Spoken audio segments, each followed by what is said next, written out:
Hi, I'm Dr. Jackie Kickish and welcome to my channel where you can find everything pregnancy and postpartum related.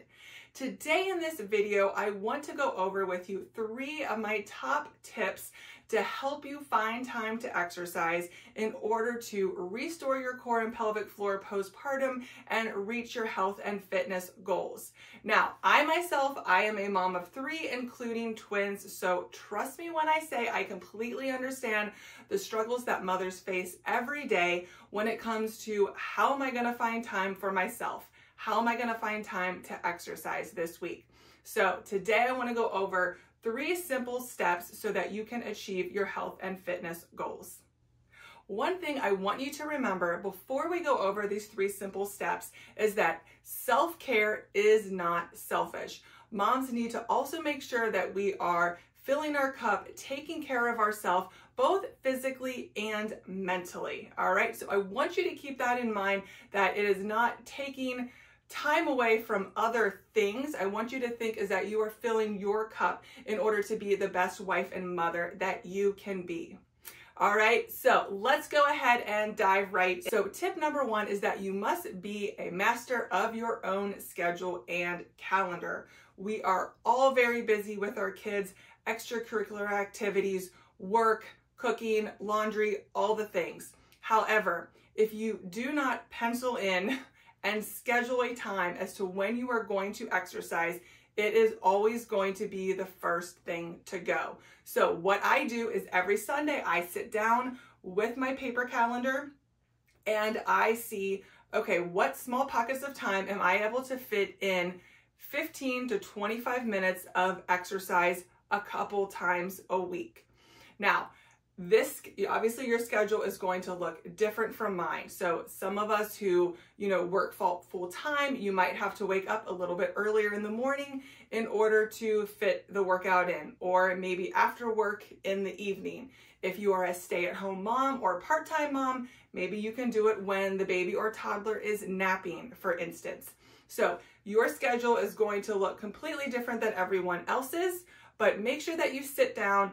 Keep it as an appointment. Just like if it was a doctor's appointment, you would have to show up, right? If it was an appointment with a personal trainer at a gym, you would have to show up. Otherwise, they are still going to charge you for those missed, no-show or canceled visits, right? So protect your schedule, protect your calendar, and write in when, exactly, what day, what time, and what are you going to be focusing on during that time in order to optimize your schedule. All right, tip number 2 is start small and build up. All right, so if you are someone that you haven't exercised in a long time, in my opinion, making a goal to exercise 6 times a week for 45 minutes is probably unrealistic and unattainable. So remember to start small. Even 10 to 15 minutes of exercise, research shows that does increase our mood and help our cardiovascular and musculoskeletal health. So don't think that you have to have 45 minutes to an hour to exercise. I am a big advocate of making sure that it is actually 30 minutes or less when it comes to working out a couple times a week. All right, so always start small and then build upon that so that the goals are more realistic and attainable. Tip number 3 is remember your why and how your body feels after you exercise. So why are you doing this? Are you doing this to maybe look more lean and gain some muscle?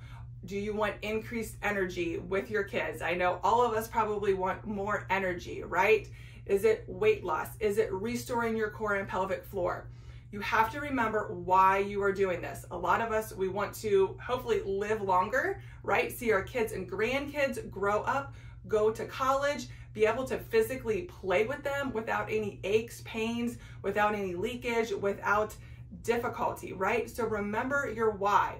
If you need a picture of your kids or grandkids, in front of you every day, remembering your why, then do that. And remember, how do you feel after you exercise? For me, I'm always in a better mood and I have more energy. So sometimes getting started is the hardest thing, but once you start exercising for a couple minutes and you get the release of endorphins and you're feeling a little bit better, then, exercising for a little bit longer, another 10 to 15 minutes, doesn't seem so difficult. All right, so remember your why and how you feel afterwards. In summary, my 3 top tips are: number 1, master your schedule and calendar. Number 2, create small, attainable goals. Start small and build upon that. Number 3 is remember your why and how you feel afterwards when you exercise. All right. Now, keep in mind that give yourself grace. Of course, things are going to come up with the kids. Kids are going to get sick.